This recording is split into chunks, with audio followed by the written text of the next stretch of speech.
Boa noite, irmãos. Vamos dar início ao nosso culto de louvor ao nosso Deus. Gostaria de convidar a igreja a se colocar de pé, abrir a palavra do Senhor no Salmo 111.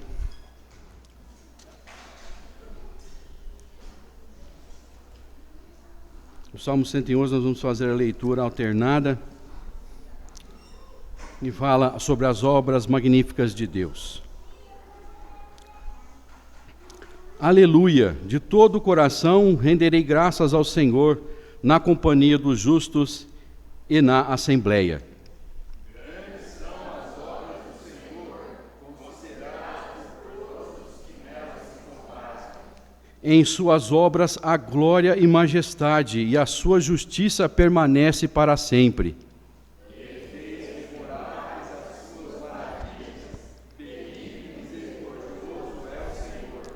Dá sustento aos que o temem, lembrar-se-á sempre da sua aliança.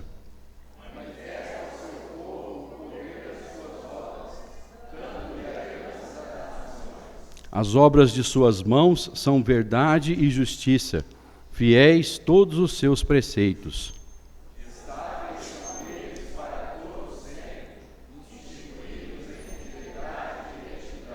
Enviou o seu povo à redenção, estabeleceu para sempre a sua aliança. Santo e tremendo é o seu nome.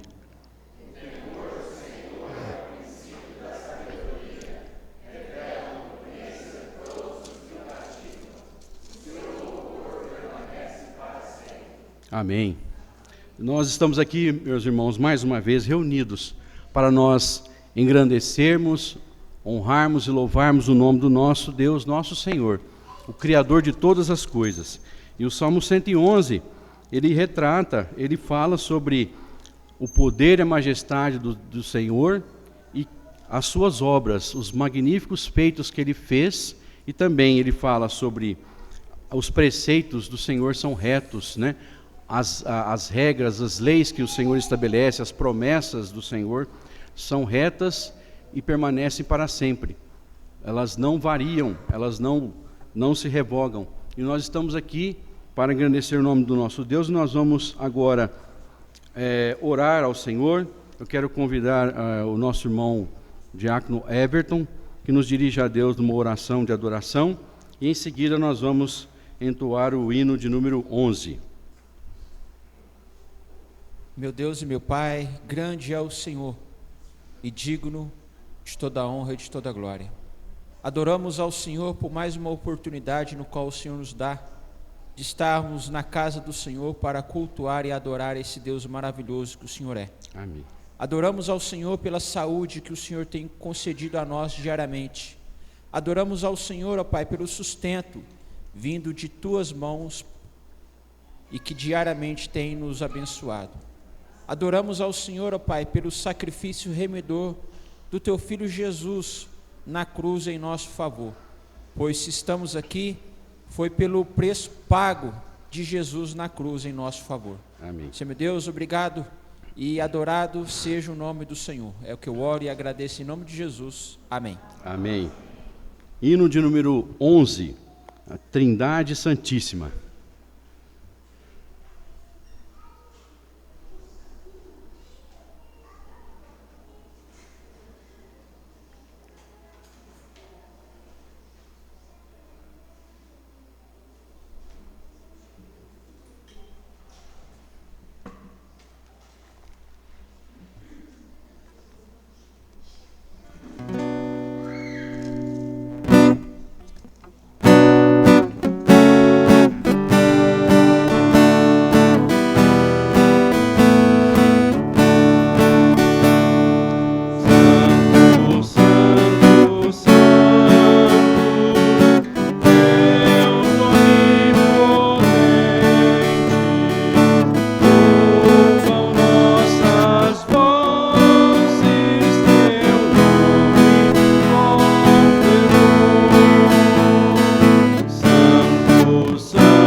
irmãos podem se assentar.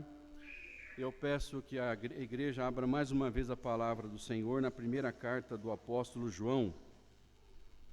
Primeira carta do apóstolo João, no capítulo 1. Nós faremos a leitura do versículo 5 ao 10. Eu lerei, os irmãos acompanhem comigo.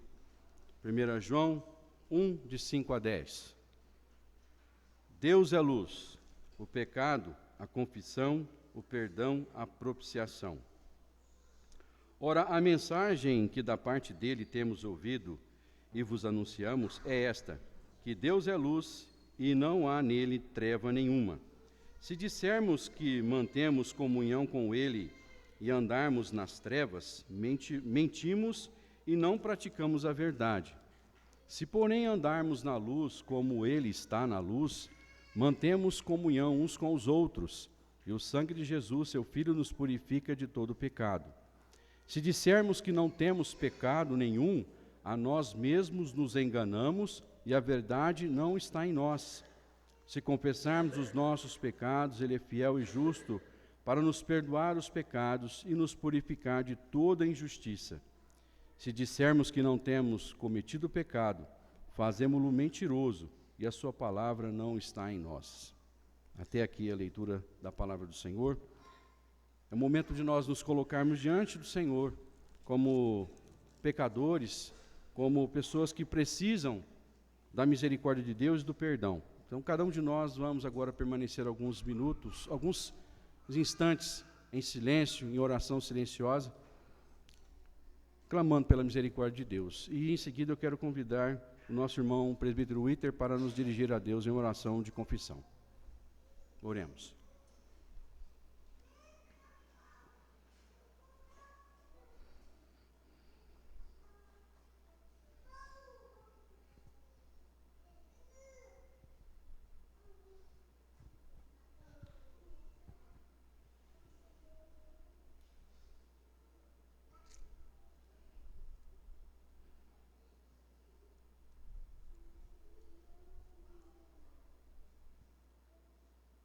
Senhor Deus, santo, santo, santo é o teu nome, ó Pai. A glória é tua, o louvor é teu. Amém, Senhor. E diante da tua santidade, diante de quem o Senhor é, a nossa única maneira que nós temos, ó Pai, é de nos prostrarmos diante do Senhor e pedir ao Senhor que perdoe os nossos pecados, Pai. Como nós acabamos de ler, ó Pai, que se nós confessarmos os nossos pecados, o Senhor é fiel e justo para nos perdoar os pecados e nos purificar de toda injustiça. Então nós confessamos ao Senhor os nossos pecados, porque nós pecamos contra o Senhor, contra a santidade do Senhor de várias maneiras, Pai. E nós, Senhor Deus, nos rendemos a Ti, Deus Todo-Poderoso. E nós agradecemos, Senhor, porque nós temos certeza da remissão dos nossos pecados em Cristo Jesus, o qual derramou sangue precioso em nosso lugar. Isso nos garante, Senhor Deus, o perdão dos nossos pecados. Damos graças ao Senhor pela reunião aqui prestada, de culto de louvor ao Senhor. E nós só podemos fazer isso porque o Senhor nos perdoa, o Senhor nos ama. Muito obrigado, Pai, porque nós temos o Senhor como nosso Deus, o nosso Salvador. A Ti a honra, a glória, o louvor, o poder e a majestade. Nós oramos em nome de Jesus. Amém. Amém. Teremos agora alguns cânticos de louvor. Quero convidar os irmãos do grupo de louvor. E também teremos um momento de nós trazermos ao Senhor os nossos dízimos e ofertas durante a primeira música. Você que veio preparado poderá fazê-lo nesse instante. E você que nos visita, não se sinta constrangido, porque a entrega de dízimos e ofertas ao Senhor é um ato, um privilégio nosso como membros da igreja.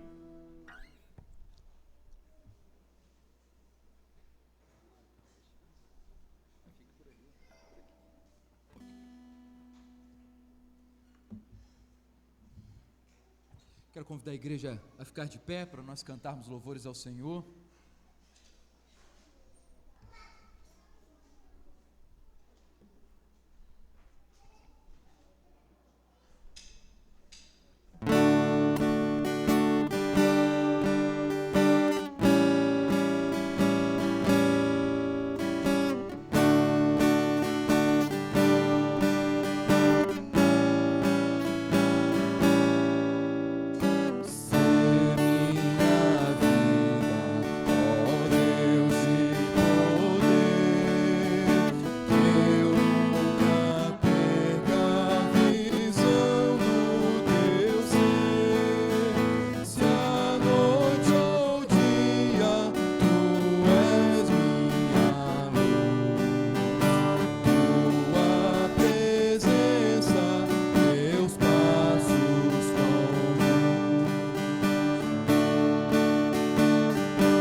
minha norma pra viver. Pela Escritura, Deus vem me suster.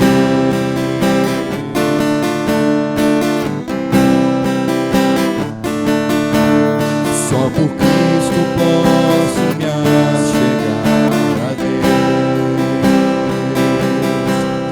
Só em Cristo Deus a salvação me deu. Ele me justificou,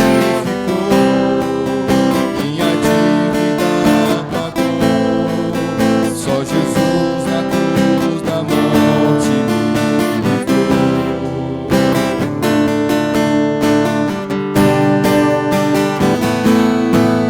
Só a graça de Jesus me redimiu. Só a graça do Deus vivo me atraiu. Mesmo sendo pecador, recebi o seu favor. Deus por sua imensa graça me salvou.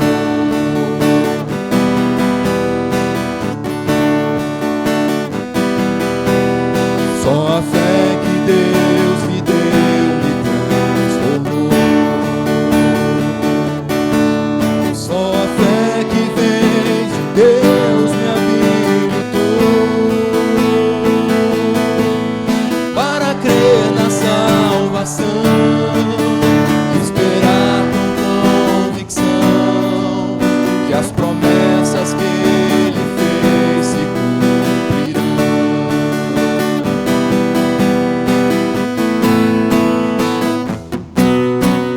Só ao Deus triuno a glória eu darei. Só a Deus todo louvor eu renderei. Porque sempre me amou, nunca me desamparou. Que em tudo eu viva para o seu louvor. Porque sempre me amou, nunca me desamparou. Que em tudo eu viva para o seu louvor.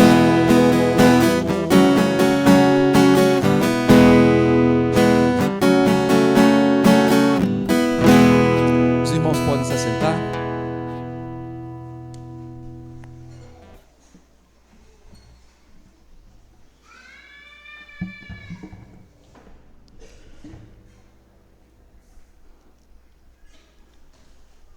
Nós vamos agora curvar nossa fronte e vamos orar ao nosso Deus em momento de intercessão.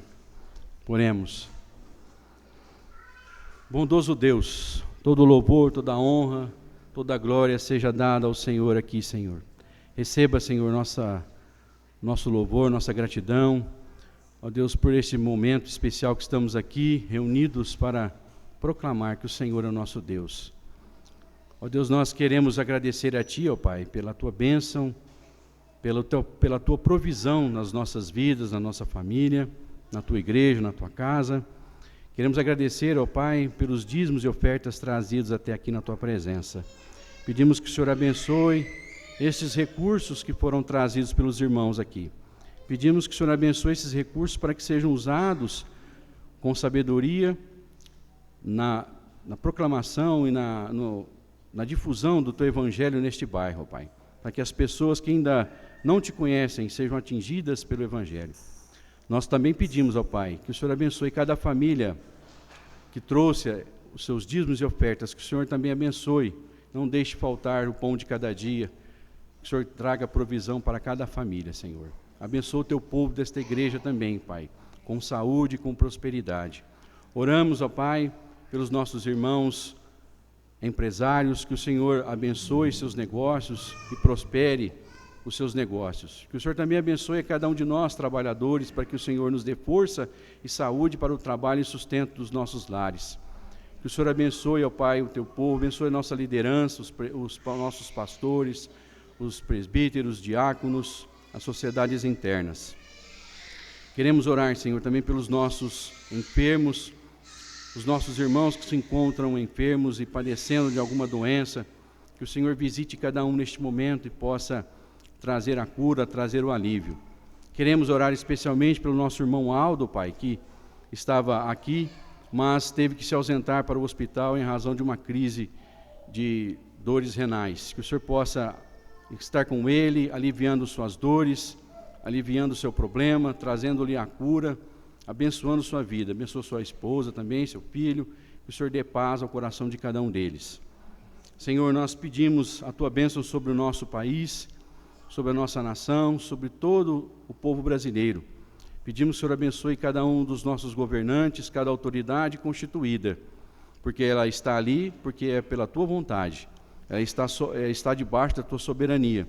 E pedimos que o Senhor dê sabedoria e temor ao coração destes governantes, para que eles possam governar este país e todo o povo com melhorias, com retidão, com misericórdia.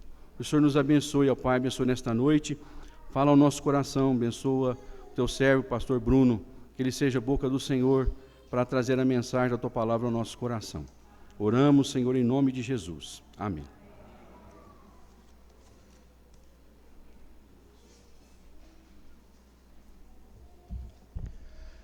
Graça e paz, meus irmãos. Antes de nós lermos o texto, eu quero só trazer uma mensagem de encorajamento aos pais presentes, especialmente aos pais com crianças pequenas. Sejam perseverantes. Nós entendemos que as crianças são filhos da aliança, os filhos dos crentes são filhos da aliança. Portanto, não é teologicamente correto e não é obediente à palavra retirar as crianças do culto para que elas recebam uma outra mensagem em outro lugar. Quando o pastor fala, ele fala a todas as ovelhas do Senhor, e as crianças também são ovelhas do Senhor, então elas precisam ouvir. Então, é uma palavra de encorajamento aos pais: continuem perseverantes, continuem trazendo os seus filhos, não se incomodem que os seus filhos gritam, choram, tente aquietá-lo, se for necessário, vá lá, nós temos um excelente berçário preparado para isso, acalme ele, volte para cá. Mas também uma palavra àqueles que não têm mais filhos pequenos, e que às vezes se esquecem de que tiveram filhos pequenos. Criança às vezes incomoda, o choro, o barulho, mas é a hora de você ter paciência também, clamar a Deus, olhar com compaixão para aqueles que estão tentando cultuar, mas que por terem o filho pequeno, estão tendo alguma dificuldade. Então interceda por essa família, ore, é o momento também de você estar no culto e orar por isso, tá bom? Vamos ler o texto da palavra de Deus, que se encontra em 1 Pedro, capítulo 4, a partir do versículo 12 ao versículo final do capítulo 4, versículo 19. 1 Pedro, capítulo 4, de 12 a 19. Na semana passada nós começamos a tratar sobre esse tema e esse sermão foi dividido em duas partes, então hoje nós vamos trabalhar a segunda parte desse sermão.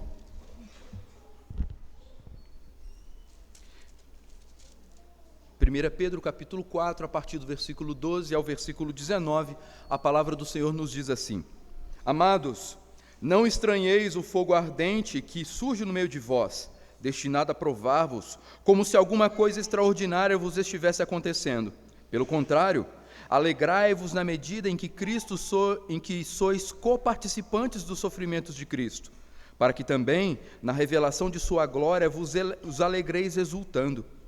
Se pelo nome de Cristo sois injuriados, bem-aventurados sois, porque sobre vós repousa o Espírito da glória e de Deus. Não sofra, porém, nenhum de vós como assassino, ou ladrão, ou malfeitor, ou como quem se intromete em negócios de outrem.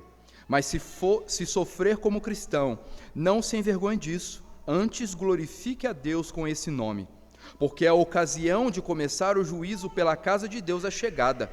Ora, se primeiro vem por nós, qual será o fim daqueles que não obedecem ao Evangelho de Deus? E se é com dificuldade que o justo é salvo, onde vai comparecer o ímpio? Sim, o pecador. Por isso, também os que sofrem segundo a vontade de Deus, encomendem a sua alma ao fiel Criador na prática do bem.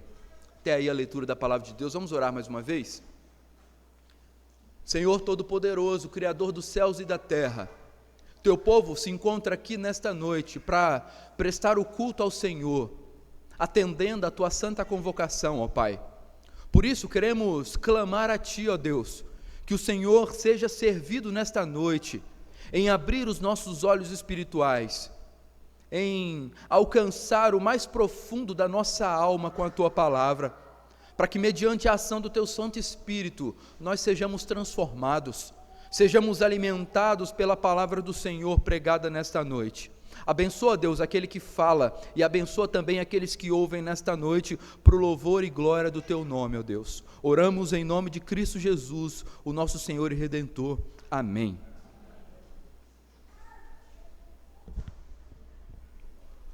No sermão anterior, se você estava aqui no domingo passado, nós vimos que o sofrimento, ele não é algo estranho à vida cristã. Pelo contrário, ele faz parte do processo de Deus, e mais do que isso, ele pode unir o cristão ao seu Salvador, ao próprio Cristo. Aprendemos que não basta sofrer, é preciso interpretar corretamente o sofrimento e reagir a esse sofrimento biblicamente. Mas no sermão passado nós trabalhamos apenas do versículo 12 ao versículo 16. E se a gente parasse até aí, ainda fica uma pergunta que não é respondida. O que Deus está fazendo com tudo isso? O que Deus está fazendo com o sofrimento que nós encaramos? Porque entender que o sofrimento não é estranho até ajuda. Saber que Ele nos identifica com Cristo até ajuda, mas no meio da dor, o coração ainda quer saber o quê? Se existe um propósito, por que nós sofremos? Será que Deus está apenas permitindo, ou o sofrimento deve ser visto como uma ação do Senhor na nossa história? Será que o sofrimento ele tem direção, ou ele é apenas algo que a gente precisa suportar até ele passar? E é exatamente nesse ponto que Pedro aprofunda a sua argumentação nesses 3 últimos versículos do capítulo 4, versículo 17, 18 e 19, e é nele que eu quero me deter aqui nesse sermão. Se no primeiro momento, Pedro tratou da nossa perspectiva e da nossa reação, agora ele aponta para uma outra realidade, que é o propósito de Deus e a nossa confiança diante do sofrimento. Por isso, continuando a responder a mesma pergunta do sermão passado, como o cristão deve enfrentar o sofrimento, Pedro agora nos ensina que não basta entender e aprender a reagir, é preciso confiar naquilo que Deus está fazendo e também se entregar a Ele no meio do sofrimento. Não é só suportar o sofrimento, é entender que Deus é aquele que age por trás do sofrimento, e por isso nós não devemos lutar como se o sofrimento fosse um inimigo nosso, mas ele é um instrumento do Senhor para o nosso refinamento, para o nosso aprimoramento espiritual. Por isso, meus irmãos, é preciso confiar naquilo que Deus está fazendo, e é preciso se entregar nesta confiança diante do sofrimento ao Senhor. Então, como o cristão deve enfrentar o sofrimento? Em primeiro lugar hoje, confiando no propósito do sofrimento. Confiando no propósito do sofrimento. E é o que a gente vê no versículo 17 e no versículo 18. Vamos ler mais uma vez. Versículo 17 e 18. Porque a ocasião de começar o juízo pela casa de Deus é chegada. Ora, se primeiro vem por nós, qual será o fim daqueles que não obedecem ao Evangelho de Deus? E se é com dificuldade que o justo é salvo, onde vai comparecer o ímpio? Sim, o pecador. Depois de nos ensinar a interpretar corretamente o sofrimento e a reagir ao sofrimento à luz da nossa união com Cristo, Pedro agora nos conduz a um nível mais superior, ao nível mais profundo. Ele nos chama a olhar para o sofrimento não apenas do ponto de vista da experiência humana, mas do ponto de vista do propósito de Deus. do agir de Deus. E é aqui que o texto vai se tornando mais denso e ao mesmo tempo consolador. Ele diz no versículo 17, mantenha sua Bíblia aberta: porque a ocasião de começar o juízo pela casa de Deus é chegada. E aí você fala assim: pastor, que história é essa? O juízo começa pelos da casa do Senhor? Essa afirmação, à primeira vista, pode ser para nós um estranhamento. A gente lê e fala assim: não entendi. O que Pedro está querendo dizer com isso? Afinal, quando nós ouvimos a palavra juízo, imediatamente nós pensamos em condenação, pensamos em punição, pensamos a ideia de juízo como algo sempre negativo. Mas o contexto aqui, em que Pedro está trabalhando essas palavras, não permite essa leitura simplista dessa palavra. Pedro não está falando de condenação. Lembra? Essa carta é direcionada ao povo do Senhor, a crentes, assim como nós. Então, Pedro não está falando de condenação, mas de um processo de avaliação, um processo de purificação, ou melhor, o que nós chamamos de santificação. A palavra usada aqui para juízo, ela pode sim indicar um ato de julgamento. Essa palavra no grego, ela traz esse primeiro aspecto, que é o ato de julgamento. Mas dependendo do contexto, ela também pode assumir um sentido de disciplina. Ou seja, é uma avaliação corretiva. Juízo aqui é uma disciplina do Senhor, uma avaliação corretiva. E o próprio texto aqui, ele nos ajuda a entender isso, porque esse juízo começa por onde? Pela casa de Deus, por aqueles que são da família do Senhor. E isso é fundamental para a gente conseguir entender o texto. Então, Pedro não está dizendo que Deus está condenando o seu povo. Ele está dizendo que Deus está tratando com o seu povo. E esse princípio, ele percorre em toda a Escritura. Se você se lembrar, lá em Hebreus 12, nós lemos que Deus disciplina quem? Aqueles quem Ele ama. E que a disciplina, ela não é agradável no primeiro momento, mas o autor aos Hebreus vai dizer que ela produz fruto de justiça.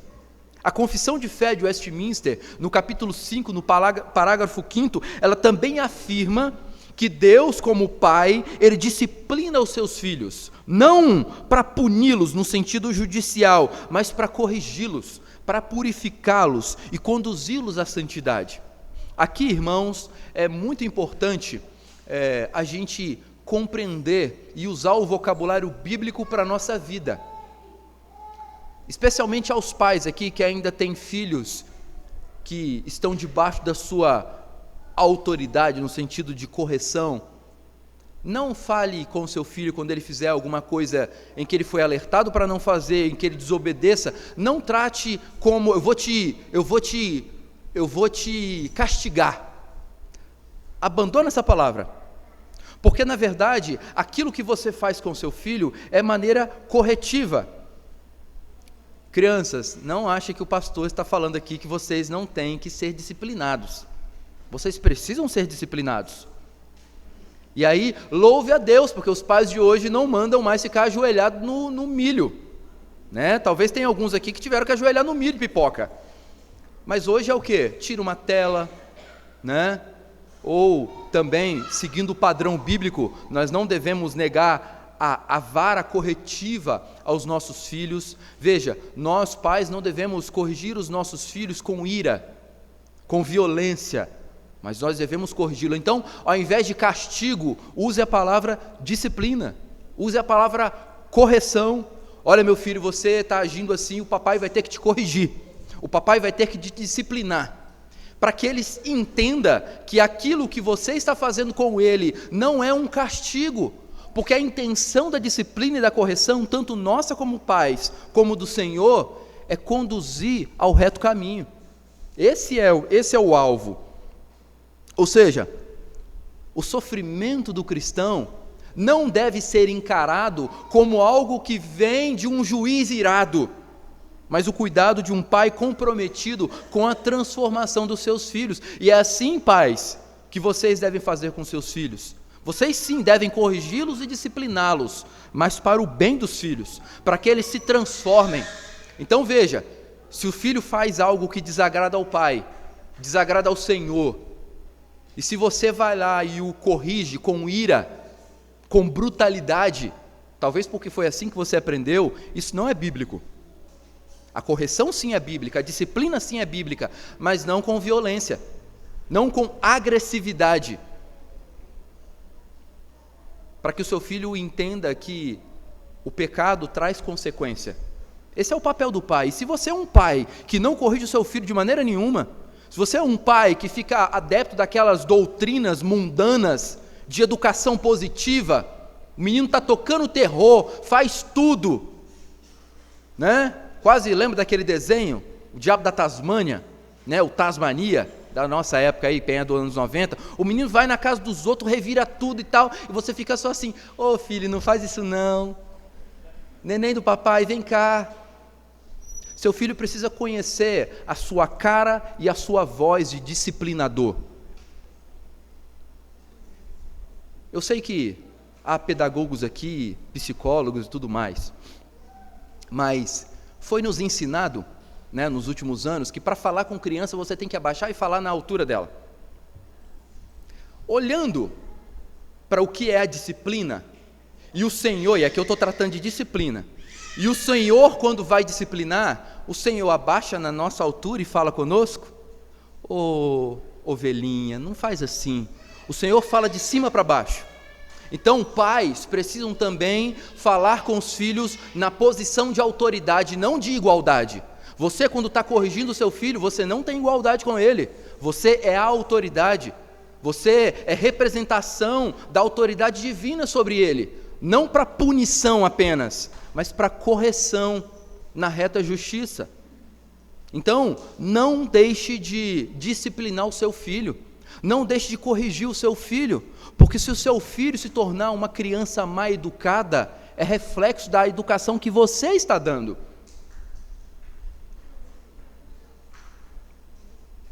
E entender, meus irmãos, que Deus não é um Deus irado quando Ele nos corrige, isso muda a nossa forma como nós devemos entender o que estamos passando quando sofremos. Porque se o sofrimento fosse apenas fruto do acaso, ele seria desesperador. O sofrimento seria desesperador. Se fosse apenas consequência de ações de forças descontroladas da natureza, ele seria completamente vazio de sentido. Nós olharíamos para o sofrimento e não conseguiríamos ver nada nele, apenas dor.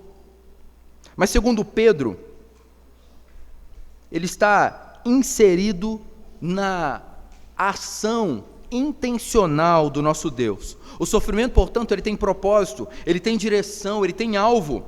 Pedro então amplia a perspectiva ao dizer, ora, se primeiro vem por nós, qual será o fim daqueles que não obedecem ao Evangelho de Deus? E aqui estabelece um contraste muito importante. Pedro está estabelecendo para nós um contraste muito importante. O sofrimento do crente, ele é temporário, ele é corretivo e ele é purificador. E as crianças hoje estão inspiradas, elas estão me dando um excelente motivo de ilustrações o tempo inteiro, né?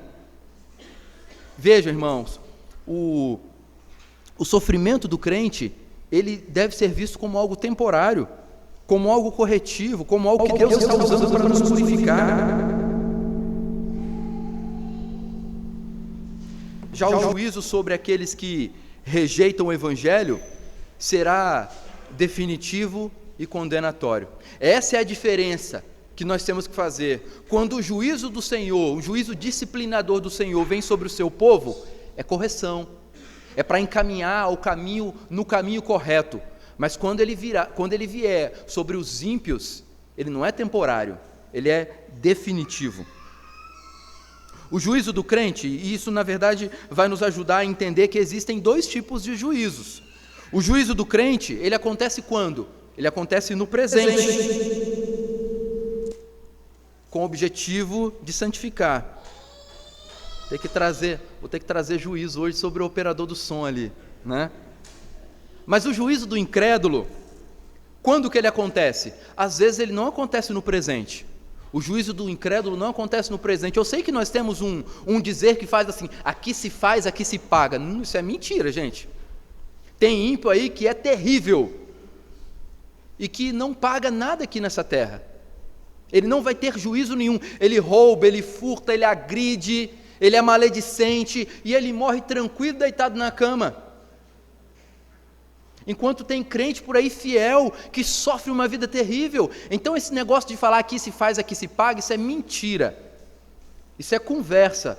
Mas nós temos que acreditar que aqui se faz, ele vai pagar. Não aqui, não no presente, talvez no futuro. Então, se o juízo do crente acontece no presente com o objetivo de santificar, o juízo do incrédulo acontece no futuro. Melhor, acontecerá no futuro com o objetivo de quê? Não de santificar. Nós não acreditamos em purgatório, com o objetivo de condenar. É por isso que você não deve ter medo, se você é um crente em Jesus Cristo, naquele negócio que o pessoal fica inventando por aí, falando que no dia do juízo vai ter um telão, passando todos os seus pecados. Imagina a série que vai ser de cada um de nós, né? Série terrível, The Walking Dead para pior. A ideia do juízo, no dia do juízo, é que não é de avaliação, é recebimento de sentença. Então o incrédulo, ele não vai ser avaliado para ser condenado, ele já vai ser condenado, porque aquele que não crê, ele já está condenado, como João nos ensina. Agora, para nós que somos servos do Senhor, no dia do juízo vai ser um dia de avaliação da nossa caminhada para o recebimento do quê? Do galardão.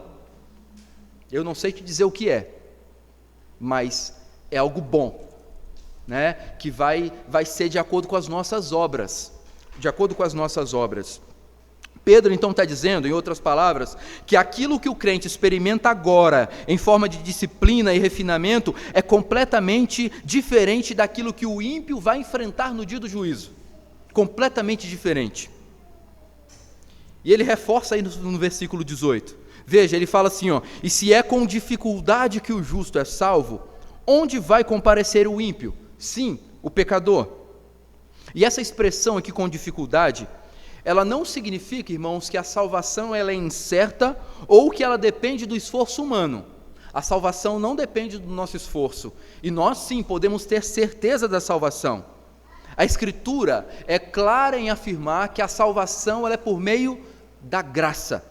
Nós recebemos a salvação em Cristo Jesus. Cristo nos dá a fé para que nós creiamos nele mesmo como nosso Salvador. O que Pedro está destacando aqui é o caminho pelo qual essa salvação se manifesta na vida do crente.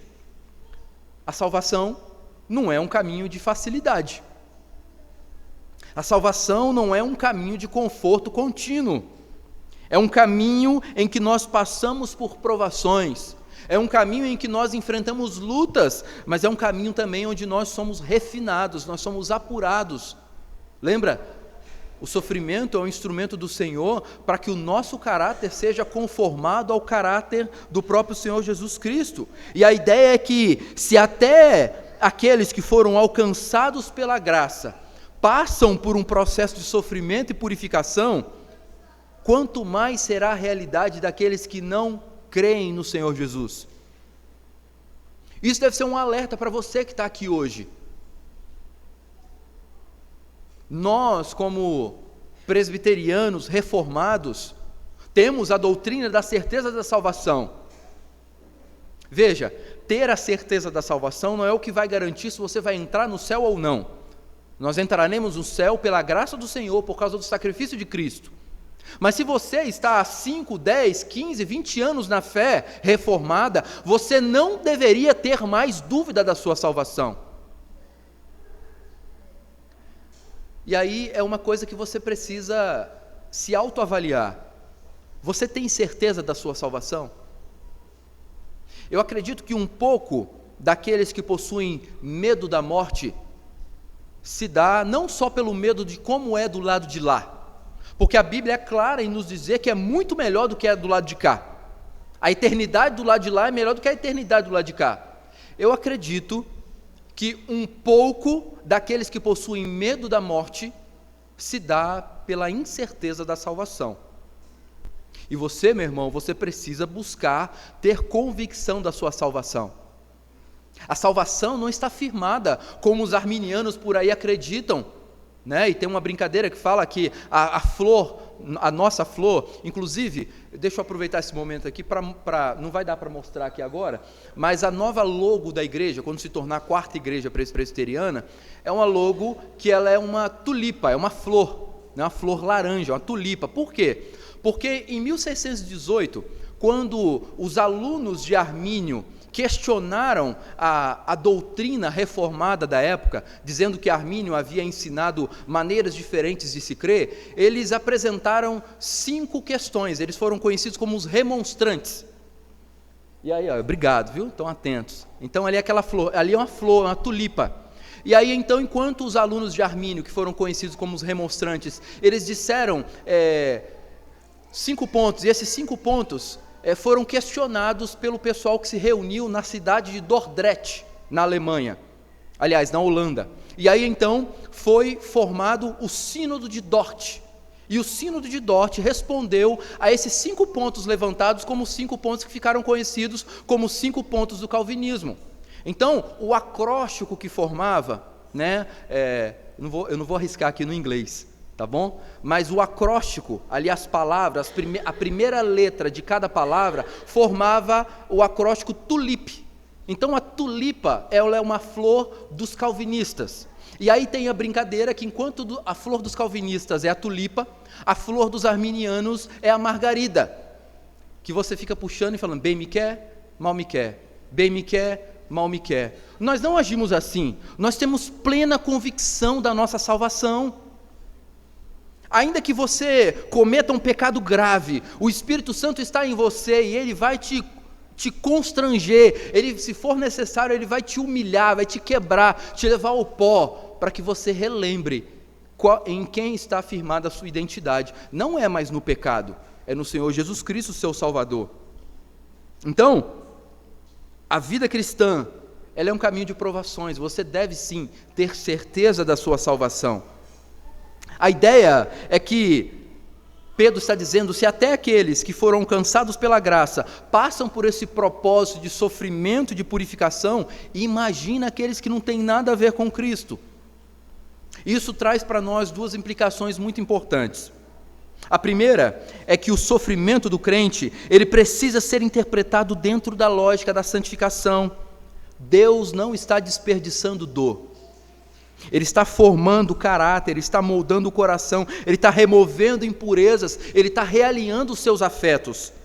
Assim como o ouro é refinado, purificado no fogo, o crente ele é conformado à imagem de Cristo por meio das provações. Se na sua vida, meu irmão, não tivesse nenhuma provação, você não teria crescido no caráter e a semelhança de Cristo Jesus. Mas a segunda implicação é que o sofrimento também nos lembra da seriedade do juízo, porque o sofrimento aponta para uma realidade muito maior. Se o tratamento de Deus com os seus filhos envolve disciplina e refinamento, isso deve nos levar a considerar com muita sobriedade o destino daqueles que permanecem fora de Cristo. E pense agora num pai que corrige seu filho. Todos nós aqui fomos filhos, até aqueles que são mais experientes. Você deve se lembrar de alguma correção do seu pai ou da sua mãe. A correção, ela pode ser dolorosa, ela pode envolver limites, ela pode envolver confrontos, ela pode envolver até lágrimas, mas ela tem um objetivo, ao menos ela deve ter um objetivo, que é formar o caráter do filho. Então, volto ao alerta que eu já fiz inicialmente. Se você, pai, não corrige o seu filho, você não está o ajudando a ter um bom caráter. A ter um bom caráter. Então, para com esse negócio de não querer corrigir o filho. Peça disciplina ao Senhor para como você deve corrigi-lo, mas corrija-o. Corrija-o. Vocês lembram? E aqui eu quero abrir outro parênteses. Vocês lembram? Tem gente que olha para a Bíblia e fala que no Antigo Testamento parece que Deus era um Deus mais bravo. E no Novo Testamento ele é um Deus mais gracioso. É o mesmo Deus. Não há mutação no Senhor. É o mesmo Deus. Então a gente pode perguntar assim, mas pastor, por que então que Deus no Antigo Testamento agia aparentemente de uma maneira mais rígida? E por que no Novo Testamento não vê isso? Hoje não tem mais as tomadas, não dá para enfiar mais faca numa tomada. né? Pelo menos na maioria das tomadas, porque agora é tudo redondinho. As tomadas antigas tinha aquele enfiar a faca ali, dá um problemão. Imagine que uma criança está com uma faca na mão, numa tomada que dê para enfiar a faca na tomada. E aí você vai falar, você está de longe, a criança nem fala ainda. E aí você vai virar e vai falar assim: filho, e ele está indo para a tomada. Filho, não coloca a faca aí não, filho. Você vai tomar uma descarga elétrica de 110 volts, vai fazer mal para sua vidinha, filho. Você não faz isso. Você fala, não! E ele treme igual vocês tremeram aí agora. E ele entende que não pode aquilo ali. E você fala com a voz mais brava para ele entender. E ele tenta de novo, não! Você vai lá e pega a faca e você não dá explicações. Você fala, não pode, e é só. Aparentemente, irmãos, o Senhor está formando um povo no Antigo Testamento. Então, por vezes, o Senhor está só falando assim, ó, não. A lei está aqui, é não e acabou. Mas sempre houve graça. Sempre houve graça. E aí, quando nós olhamos para a nossa vida e para a correção que nós concedemos aos nossos filhos, nós não podemos olhar para a ação de Deus como um juiz diante de um criminoso. Porque um juiz diante de um criminoso não há formação, não há tentativa de correção, há a pena por causa do erro, por causa do crime, ou seja, há a sentença. Não há disciplina amorosa de um juiz diante de um criminoso, só há uma condenação justa. Pedro está dizendo que o sofrimento do crente se parece não com esse cenário, mas com um cenário em que o juiz é um pai amoroso, que nos corrige para nos confrontar, para que a gente tenha o caráter do seu filho unigênito. Pedro está dizendo que o sofrimento do crente se parece com essa verdade. Isso traz consolo para nós, mas também traz algumas responsabilidades. Porque se Deus está usando o sofrimento como instrumento de santificação, a pergunta que nós precisamos fazer não é apenas por que isso está acontecendo comigo. Por quê? Mas o que é que Deus está produzindo em mim através desse sofrimento? Como é que você tem enxergado a ação de Deus nas suas dores? Você tem visto isso apenas como perda? Você tem visto isso apenas como frustração ou apenas como uma dificuldade? Ou você tem percebido que por trás de tudo isso há um Deus que está trabalhando na sua vida, há um Deus que está moldando o seu caráter, há um Deus que está ajustando você? Porque confiar no propósito do sofrimento não significa entender todos os detalhes, tem hora que a gente não entende, mas significa crer que Deus está agindo por trás de coisas que nós não compreendemos. Significa reconhecer que há uma sabedoria maior em ação, mesmo quando nós não conseguimos compreender. Significa descansar no ato de que Deus não apenas permite o sofrimento, mas Ele utiliza o sofrimento para cumprir os seus planos na vida de seus filhos. Eu sei que no meio evangelical tem muita gente que fala por aí, tem até uma música de um autor conhecido, Nani Azevedo, que fala assim: eu não morrerei enquanto o Senhor não cumprir em mim todos os sonhos que Ele mesmo sonhou para mim. E quais são? Que promessas são essas? A promessa que você tem é que em Cristo Jesus você será salvo. Você não tem promessa alguma nas Escrituras que você não vai ter um câncer. Você não tem promessa nas Escrituras que você não vai perder o seu pai com 14 anos. Então perceba, irmãos, como que as pessoas jogam coisas bonitas para parecer promessas. Promessas de quê? Que promessas são essas? Você tem a promessa de que o justo não mendigará o pão, isso é uma promessa. Você tem promessa que o Senhor vai te sustentar, mas às vezes aquilo que você espera, a forma como o Senhor te sustente, não é a forma como Ele vai sustentar. Às vezes você está com 30, 40 anos e você almeja ainda finalizar a vida milionário, e Deus não te prometeu isso. Às vezes você tem idealizações para o futuro do seu filho que não estão nos planos do Senhor. E aí a gente fica, Deus tem promessas para a vida do meu filho.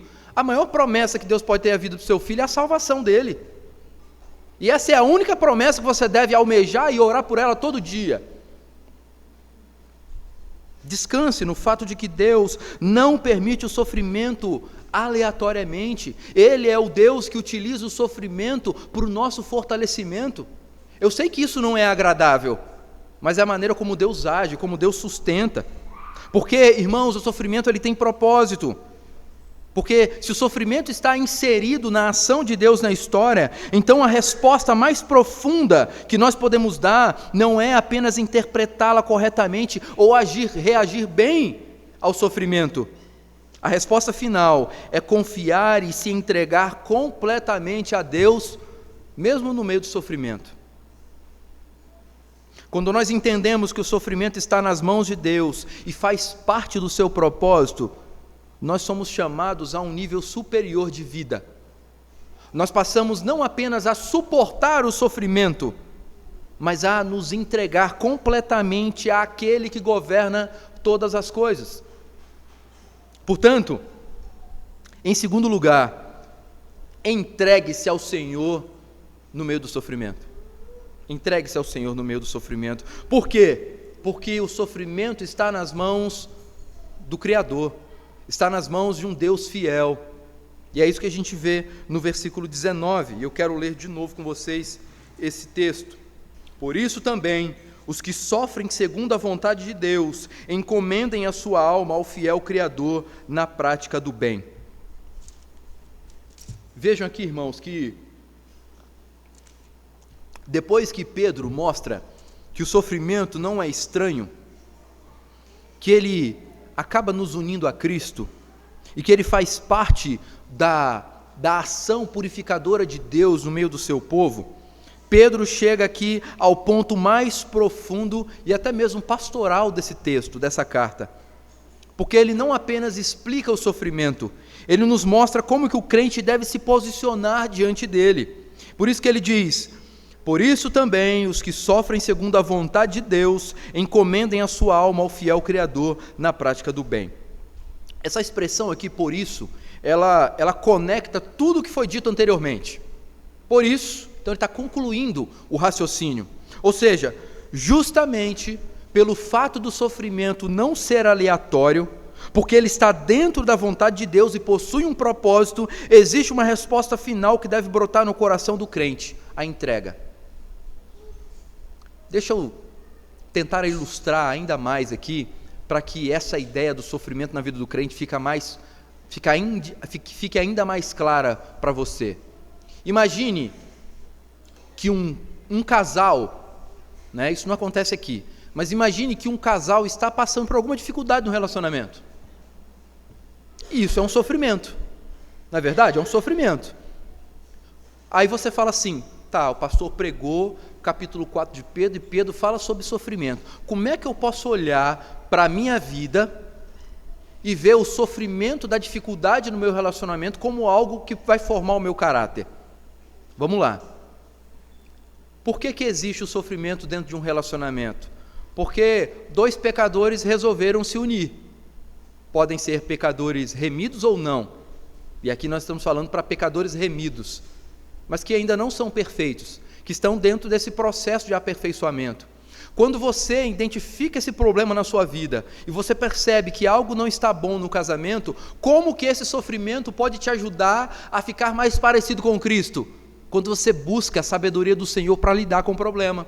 Quando você dobra o seu joelho e começa a orar pedindo a Deus para que o ajude a transformar o seu casamento, para que você ore: Senhor, a tua palavra me diz que o casamento é um só, Senhor, por isso me ajude a preservar o meu casamento, me ajude a reconhecer onde eu estou falhando. Se há necessidade de pedir de perdão, Senhor, me dê humildade para fazer isso. Mas, Senhor, me dê habilidade para poder conversar com meu esposo, com a minha esposa, para que essa situação seja tratada em nós. E isso pode ser exemplificado, meus irmãos, para várias áreas, seja no seu trabalho, seja no relacionamento seu com o seu filho. O sofrimento gerado pode promover mudança no seu caráter, e Deus é aquele que usa essas circunstâncias para nos forjar, para nos fortalecer na fé. A palavra traduzida aqui como encomendem, ela vem de um verbo grego que significa confiar algo para alguém que seja guardado com segurança. É um termo usado na época, por exemplo, quando alguém entregava um depósito valioso aos cuidados de outra pessoa. É a ideia de encomenda. Você entrega para alguém. Hoje nós não sofremos mais com isso, né? Porque nós fazemos um pedido lá no Mercado Livre, na Shopee, onde você compra, e se chegar do jeito diferente do que você pediu, você devolve. E eles te reembolsam e você compra de novo. Mas a ideia aqui de encomenda é alguém que pegou algo precioso, entregou na mão de alguém e precisa levar para outra pessoa. Pedro está dizendo que no meio do sofrimento, o crente deve pegar aquilo que ele tem de mais precioso. O que nós temos de mais precioso? A nossa própria vida. E colocá-la nas mãos de Deus. Confiar a nossa vida ao Senhor. Isso não é resignação.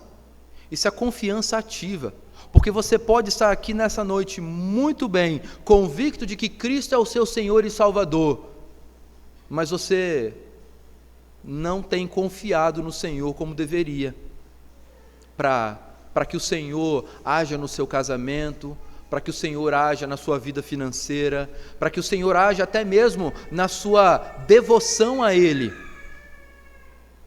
E aqui está um detalhe que não pode passar despercebido. Esse mesmo verbo, ele é usado por Jesus na cruz. Em Lucas 23:46, quando Jesus entrega o seu Espírito, Cristo diz: Pai, nas tuas mãos entrego o meu Espírito. Pedro ouviu essas palavras, e agora ele ensina a família cristã a fazer a mesma coisa, e isso é extraordinário, porque significa que o caminho do cristão no sofrimento é o mesmo caminho de Cristo. É você, meu irmão, minha irmã, que está aqui hoje, dizendo ao Senhor: Pai, nas tuas mãos eu entrego a minha vida. Cristo não apenas sofreu por nós, irmãos, Ele nos ensinou a como nós devemos sofrer. Ele confiou o seu Espírito ao Pai, mesmo em meio à dor, à injustiça e à aparente derrota. E Pedro está dizendo para nós: façam o mesmo, confiem a sua vida ao Senhor. Veja, o cristão não enfrenta sofrimento sozinho. O cristão não enfrenta o sofrimento tentando encontrar forças em si mesmo. Ele enfrenta o sofrimento olhando para Cristo e seguindo o padrão de Cristo. Mas essa semana ainda conversava com uma irmã justamente sobre isso, e às vezes isso parece muito distante de nós. O que significa olhar para Cristo? Eu vejo o pastor falando tanto disso. O que significa olhar para Cristo? Eu estou passando por isso, alguém vira e fala assim: olhe para Cristo. Isso não deve ser um jargão qualquer, não deve ser um jargão vazio. Isso deve ser palavras de incentivo espiritual. O que significa olhar para Cristo em meio ao sofrimento? Significa justamente olhar para as chagas, para as dores, para os cravos nas mãos do Senhor, para um Senhor que não está mais na cruz. A cruz que nós cremos está vazia, mas para um Deus que morreu na própria cruz para pagar pelos nossos pecados. Para olhar para o Senhor e perceber como Ele sofreu por amor a nós. E por isso, quando você olha para o seu sofrimento e você olha para o que Cristo sofreu, não é um comparativo tentando colocar assim: o sofrimento de Cristo sempre vai ser maior que o meu, então deixa eu ficar quieto e recolher na minha insignificância. Não é isso. Olhar para Cristo é entender sim o sofrimento de Cristo e o que Ele passou por nós, mas entender que o nosso sofrimento é momentâneo. O que nos aguarda é o deleite eterno. Ainda que você viva, como aí os Durães costumam viver, mais de 100 anos. O que é 100 anos perto da eternidade? Não é nada.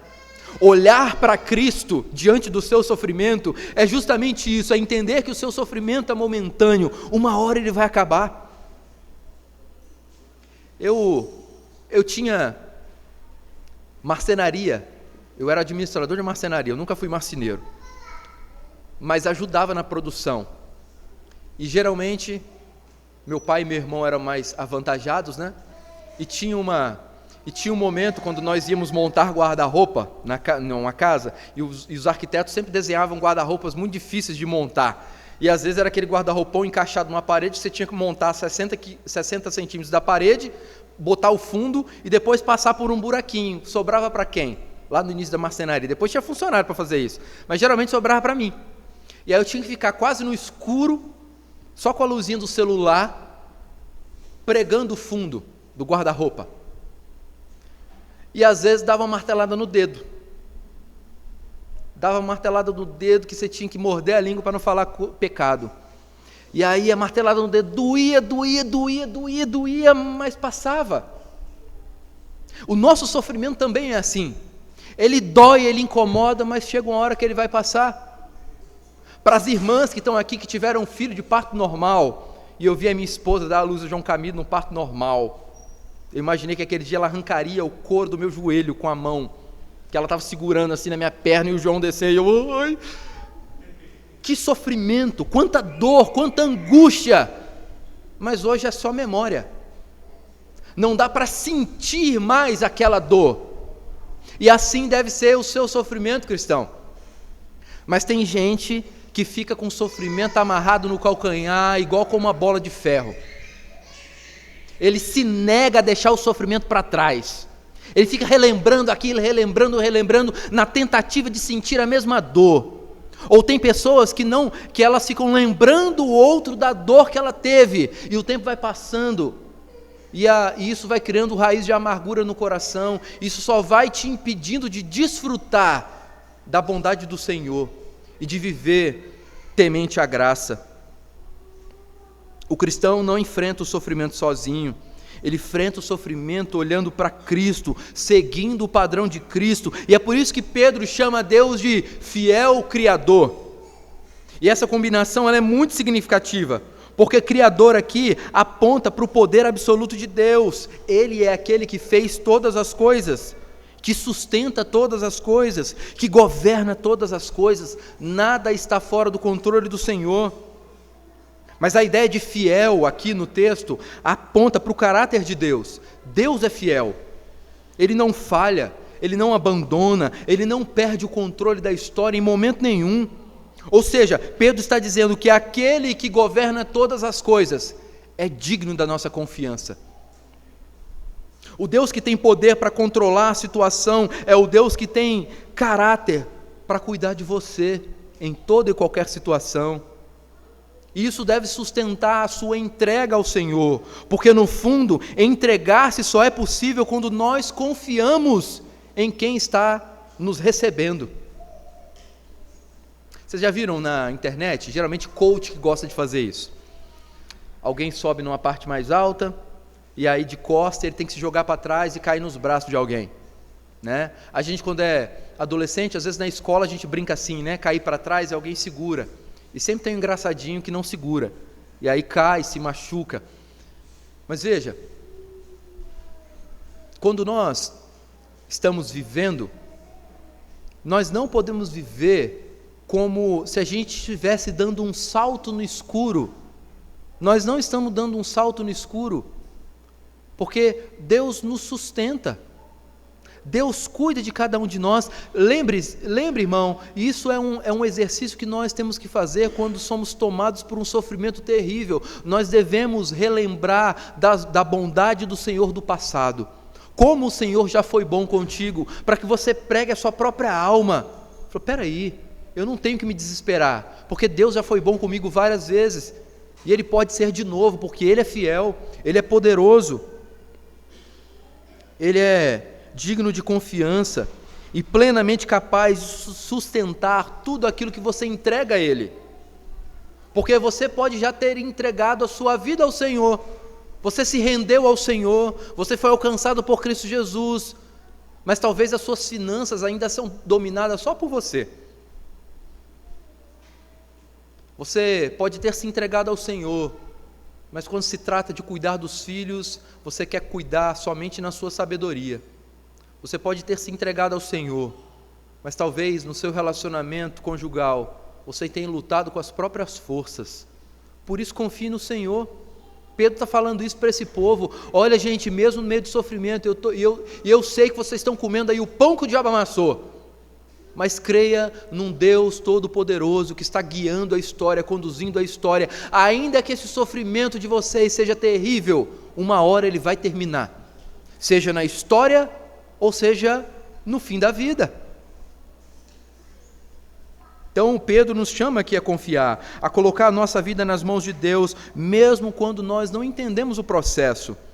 E o descansar aqui no caráter de Deus mesmo quando nós não conseguimos explicar as coisas.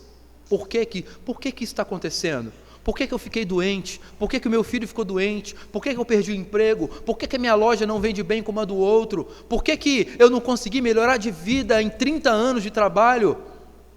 Confie no Senhor. Mas perceba, essa entrega, ela não é uma entrega passiva, porque Pedro diz, na prática do bem.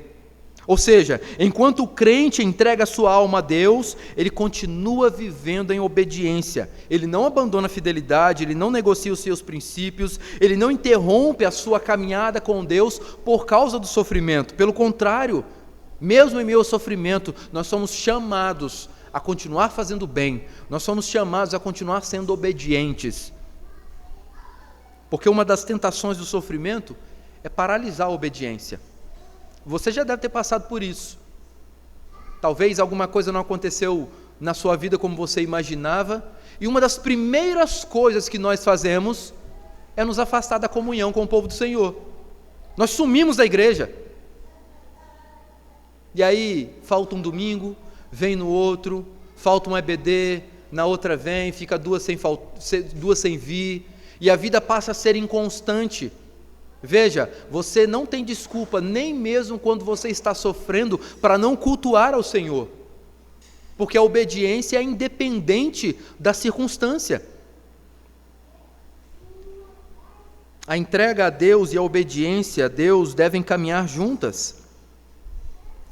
Pense em alguém numa cirurgia. A gente vai fazer uma cirurgia e não entende todo o processo. Ainda que a gente fique questionando o médico como é que vai ser, o que vai ser, mas a gente não entende todo o procedimento. A gente não controla o processo, a gente vai estar dormindo, anestesiado. Mas nós temos a coragem de se entregar ao médico. Alguns não têm. Alguns ficam sofrendo, padecendo, mas não se entregam ao médico. Mas aqui eu estou falando daqueles que se entregam ao médico para que ele possa fazer o que tem que ser feito. Mas ao mesmo tempo, para que a gente se entregue ao médico, para que a cirurgia aconteça, a gente tem que seguir várias orientações.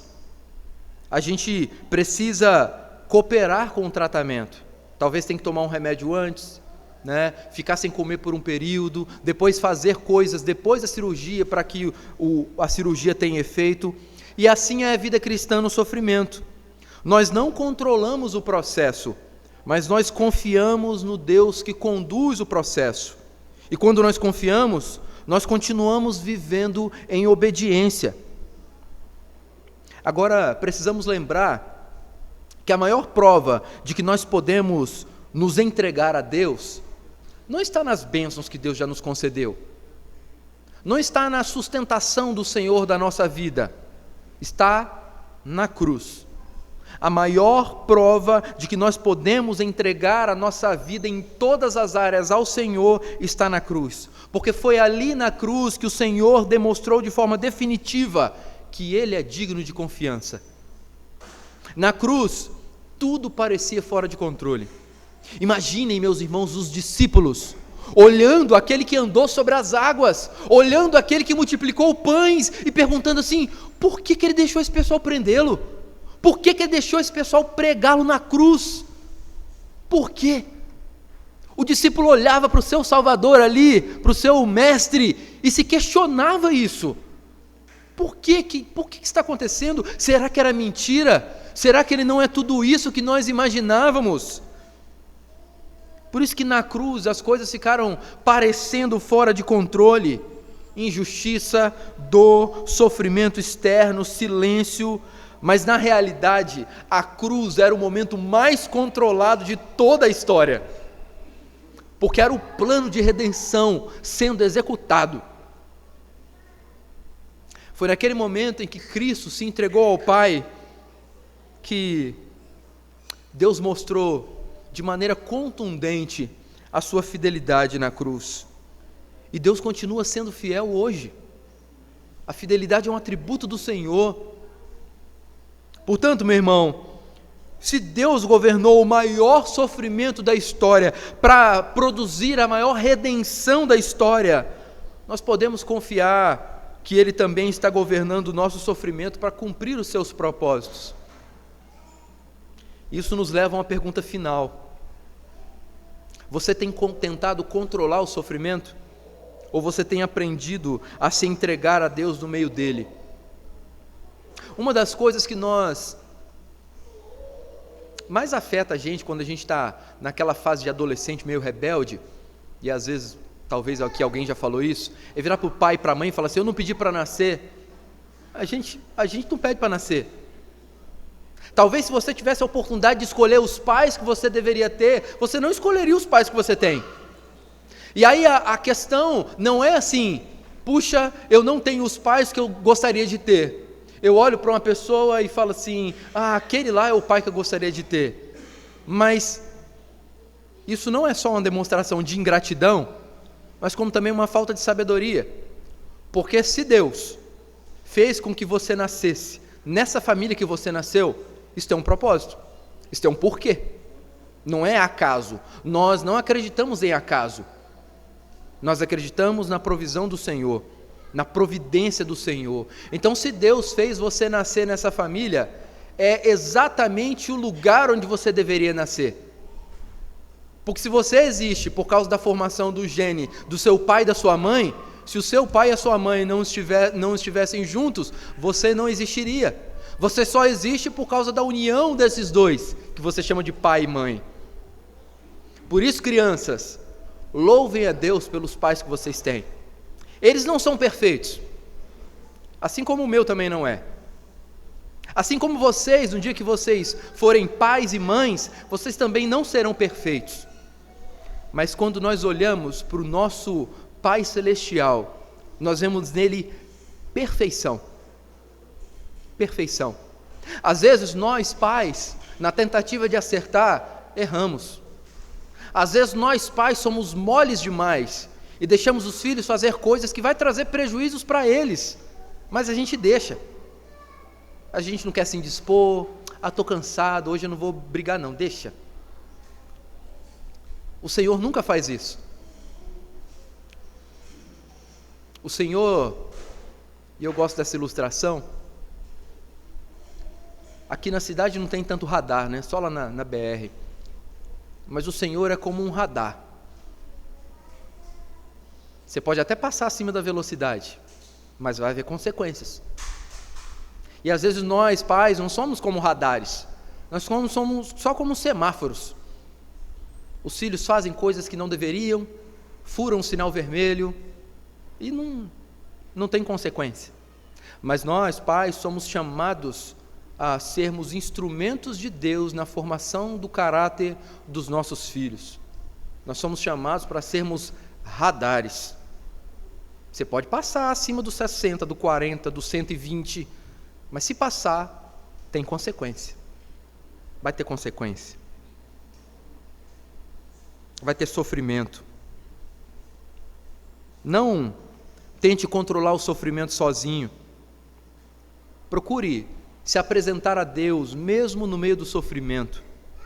Porque enfrentar o sofrimento como cristão não é apenas entendê-lo ou reagir ao sofrimento, mas é confiar em Deus o suficiente para colocar a sua vida nas mãos do Senhor. A fé madura não é aquela que entende tudo, mas aquela que, mesmo sem entender, se entrega completamente ao Senhor. Completamente. E depois de tudo que nós vimos até aqui, Pedro nos leva ao ponto mais profundo possível. O sofrimento cristão não é um acidente. Ele não está fora de controle. Ele não é um vazio sem sentido. sofrimento cristão está nas mãos do Senhor. Ele é usado para purificar, ele é usado para moldar, ele é usado para conduzir à maturidade, mas acima de tudo, é no sofrimento que nós somos chamados a confiar. Porque dizer que nós confiamos em Deus quando tudo está indo de vento em polpa é uma maravilha. Mas onde nós mostramos que nós confiamos no poder do Senhor, onde nós mostramos que confiamos na palavra do Senhor, é na hora que o sofrimento chega à nossa porta. É aí que nós mostramos que confiamos. Porque no fim, enfrentar o sofrimento como cristão não é apenas entendê-lo corretamente, mas reagir de maneira adequada. É confiar em Deus o suficiente para entregar-se a Ele mesmo em meio à dor. E é aqui que o Evangelho sustenta tudo isso. Porque a maior prova de que Deus é digno de confiança, como eu já disse, não está nas nossas circunstâncias, mas está na cruz do Calvário. Na cruz tudo parecia derrota, mas o plano de Deus estava em ação. Cristo sofreu, foi rejeitado, foi entregue, mas nada estava fora de controle. E naquele momento ele confiou plenamente no Pai. E se Deus foi fiel na cruz, Ele continua sendo fiel hoje. Isso significa que o seu sofrimento, eu não sei. Isso não é uma retórica barata. Eu de fato não sei qual é o sofrimento de cada um aqui hoje. Não tem noção. Mas o seu sofrimento não é algo que está solto na história. Não é. Ele está nas mãos do Criador fiel. Por isso a pergunta não é apenas: por que eu estou sofrendo, pastor? A pergunta deve ser: a quem eu estou entregando a minha vida no meio do sofrimento? Ao desespero? À ansiedade? À depressão? Às angústias? Entregue a sua vida ao Senhor, mesmo no meio do sofrimento. Porque quem aprende a se entregar a Deus permanece firme, mesmo quando não entende o caminho.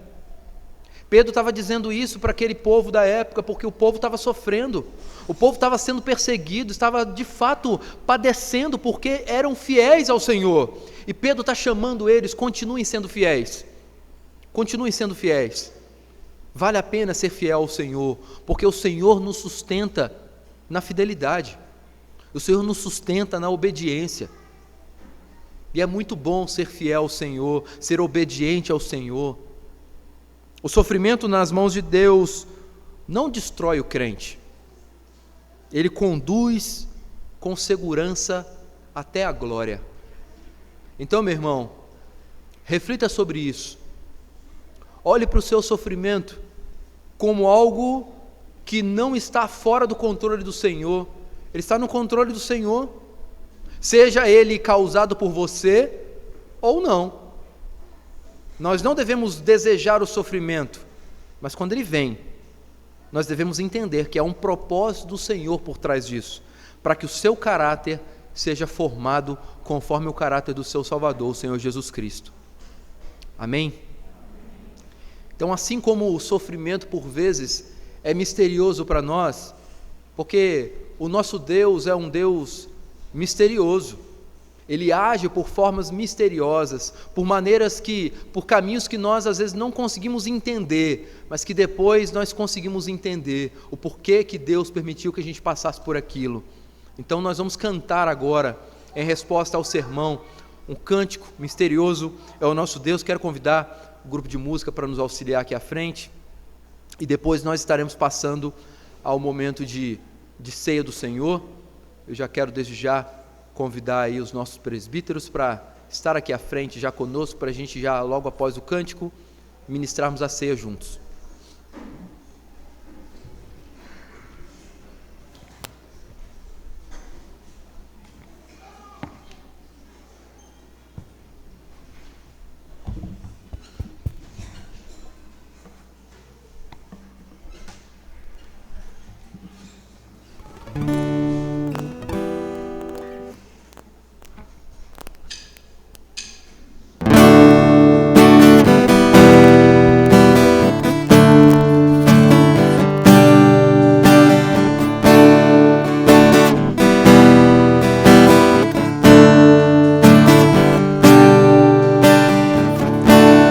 misteriosos feitos são as obras do meu Deus. Caminha sobre o temporal, o vento e o mar são seus. Está no oculto a trabalhar, muito hábil sem falha, os seus desígnios faz valer. Quão grande é o seu poder, meu Deus, confio em ti. Meu Deus, confio em ti. Ó crentes que temeis a Deus, só nele confiai.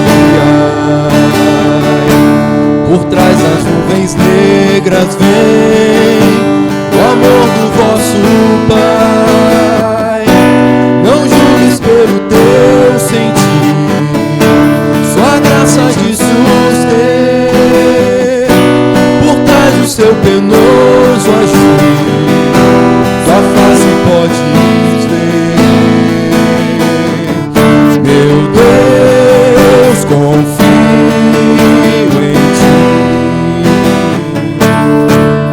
Meu Deus, confio em ti. Se eu chorar, me entristecer, em tua paz continuarei, confio em ti.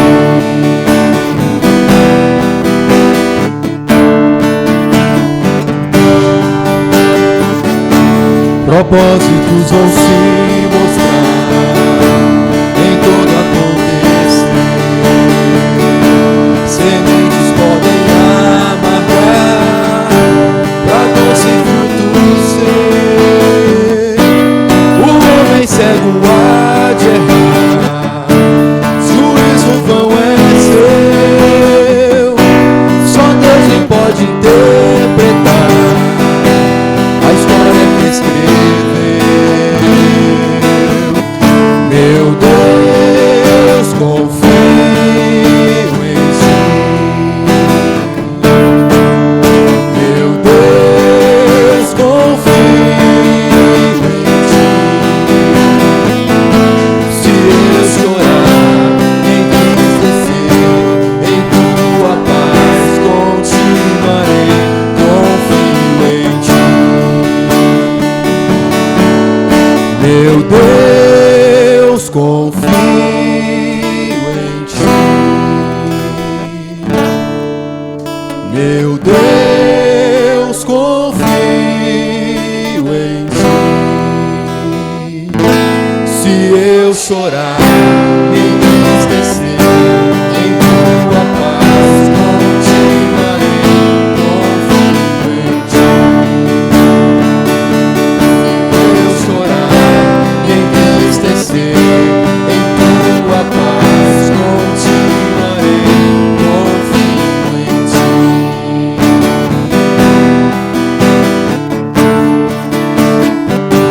Confio em ti. Os irmãos podem se assentar. Quero pedir ao diácono Carlos que também nos ajude aqui na ceia do Senhor.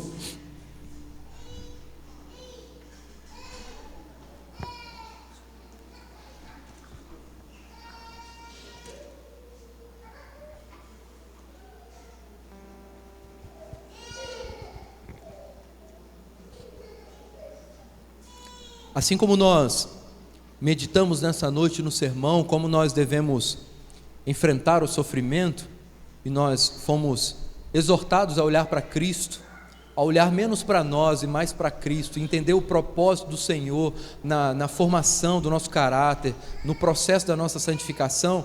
O apóstolo Paulo, em 1 Coríntios capítulo 11, é o texto que eu quero ler com vocês, nos mostra o motivo pelo qual Cristo padeceu na cruz. Então, 1 Coríntios capítulo 11, a partir do versículo 23, o Senhor nos diz assim: porque eu recebi do Senhor o que também vos entreguei, que o Senhor Jesus, na noite que foi traído, tomou o pão, e tendo dado graças, o partiu e disse: Isso é o meu corpo que é dado por vós, fazei isso em memória de mim. Por semelhante modo, depois de haver ceado, tomou também o cálice, dizendo: este cálice é a nova aliança no meu sangue, fazei isto todas as vezes que o beberdes em memória de mim. Porque todas as vezes que comerdes este pão e beberdes o cálice, anunciais a morte do Senhor até que ele venha. Por isso, aquele que comer o pão ou beber o cálice do Senhor indignamente, será réu do corpo e do sangue do Senhor. Examine-se, pois, o homem a si mesmo, e assim coma do pão e beba do cálice. Pois quem come e bebe sem discernir o corpo, come e bebe juízo para si. Eis a razão porque há entre vós muitos fracos e doentes, e não poucos que dormem. Até aí a leitura da palavra de Deus. O apóstolo Paulo nos mostra o porquê Cristo morreu na cruz. Foi para pagar pelos nossos pecados. Pecados cometidos por nós, pecados que nós merecíamos a punição, mas o Senhor levou sobre si as nossas doenças espirituais, e é por causa disso que nós somos sarados. Então, quando nós estamos diante dessa mesa, nós temos que reconhecer a nossa indignidade. Nós não somos dignos de nos achegarmos a esta mesa, mas Cristo Jesus nos torna dignos em seu nome, ou melhor, em seu sangue, para que nós nos acheguemos como filhos adotados pelo Pai. E quando nós comemos e bebemos aqui nesta noite, diante desta mesa, nós estamos anunciando no que cremos. Cremos que Cristo morreu na cruz, que Ele ressuscitou, e um dia Ele vai voltar para buscar a sua igreja, da qual nós fazemos parte. Então, eu quero pedir a você que está aqui nessa noite, e se você entende que você é alguém que é indigno, mas que é digno por causa de Cristo Jesus, eu quero pedir você que se coloque de pé, para que você receba então do pão e do vinho, para nós cearmos juntos. Mas eu quero também dizer que essa mesa não é a mesa da Igreja Presbiteriana do Brasil. Então, se você é crente em Cristo Jesus, você está em paz com o Senhor, não está debaixo de nenhum processo disciplinar, você ama a Deus e a Cristo Jesus, o seu Salvador, você é convidado a participar conosco. Então nós vamos orar agora, os presbíteros estarão tirando aqui para que nós oremos ao Senhor e possamos então participar da ceia do Senhor. Pai Santo, Deus Todo-Poderoso, nós te louvamos, ó Pai, por tamanho privilégio de nos achegarmos diante do Senhor, presente aqui através do Teu Santo Espírito, e participarmos desta mesa santa, ó Deus, instituída pelo Senhor. Por isso, Pai, clamamos para que o Senhor abençoe esses elementos, que sejam retirados do uso comum, para que nós sejamos edificados espiritualmente, fortalecidos, porque cremos que o Senhor não está nos elementos, mas o Senhor está aqui presente, através do Teu Santo Espírito. E o Senhor há de nos fortalecer, há de tornar a nossa fé cada vez mais robusta e firmar os nossos passos nessa caminhada. Ajuda-nos, Pai, para que a ceia do Senhor nos afaste cada vez mais de uma vida de pecado, e não permita, Deus, que o pecado venha nos afastar da ceia do Senhor. Te agradecemos, Senhor, por esse momento singular, por esse momento de fortalecimento e demonstração daquilo que nós cremos. Louvado seja o Teu nome, por Cristo Jesus, nosso Salvador. Amém. Então, quero pedir àqueles que vão participar da ceia, que se coloquem de pé, para que os irmãos possam levar até vocês. E, se possível, segure os elementos para que a gente tome todos juntos.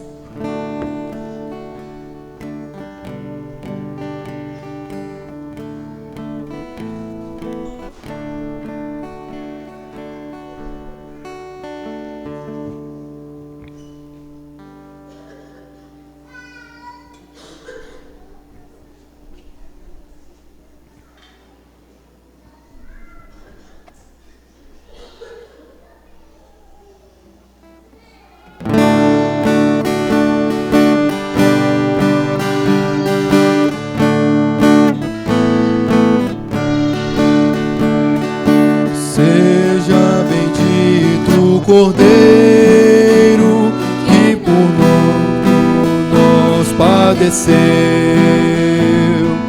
Seja bendito seu sangue, que por nós pecadores verteu.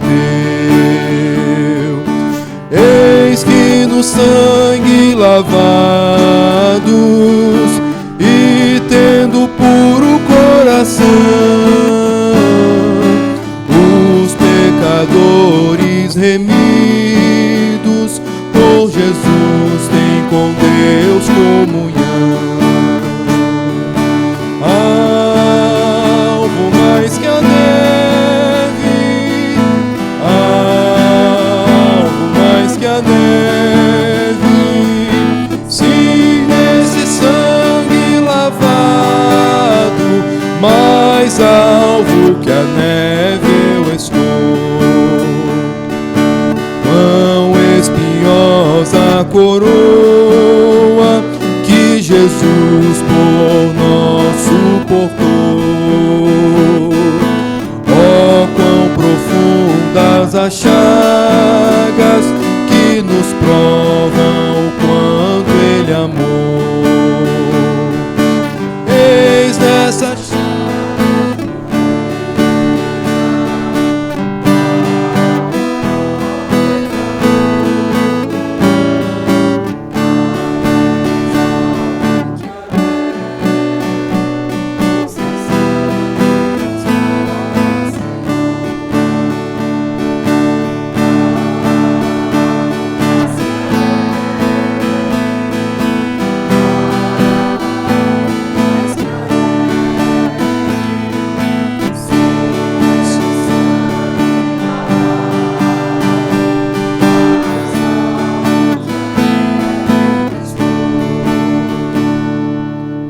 O Senhor Jesus, na noite que foi traído, tomou o pão, o partiu e disse: isso é o meu corpo que é dado por vós. Assim como o trigo que fez este pão precisou ser moído, esmagado, para que nós pudéssemos desfrutar do pão, o Senhor precisou ser moído, esmagado naquela cruz, para que nós pudéssemos desfrutar da paz com o nosso Deus. Portanto, comamos com fé o pão.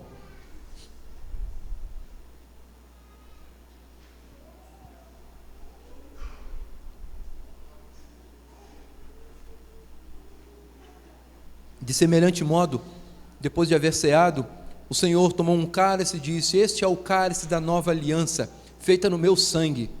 Na antiga aliança, um animal precisava ser morto para que o povo pudesse ter os seus pecados perdoados. Assim como João nos ensina, Cristo é o Cordeiro de Deus que tira o pecado do mundo. Nós somos lavados com um alvejante que é o vermelho rubro do sangue de Cristo. É o sangue de Cristo que nos perdoa e que nos purifica. Tomamos com fé também o vinho.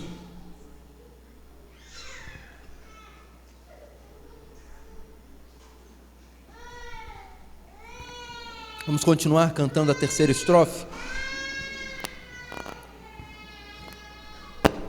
Se as faltas nós confessarmos e seguirmos na tua luz,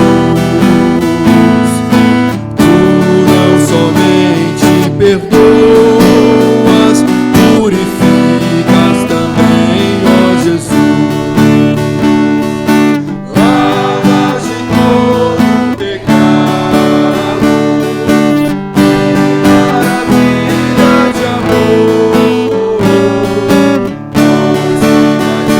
alto que a neve, o teu sangue escorre, Senhor. Mais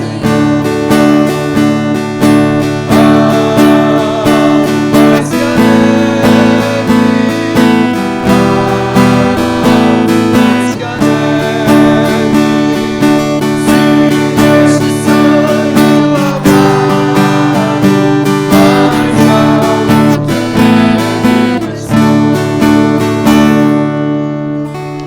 Senhor, nós te damos graças, ó Deus, porque o sangue de Cristo Jesus nos purificou de todo o pecado.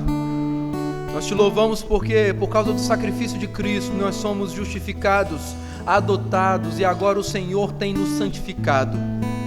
Senhor, reconhecemos que somos ainda pecadores, assediados por vezes pelo pecado e caímos, ó Pai.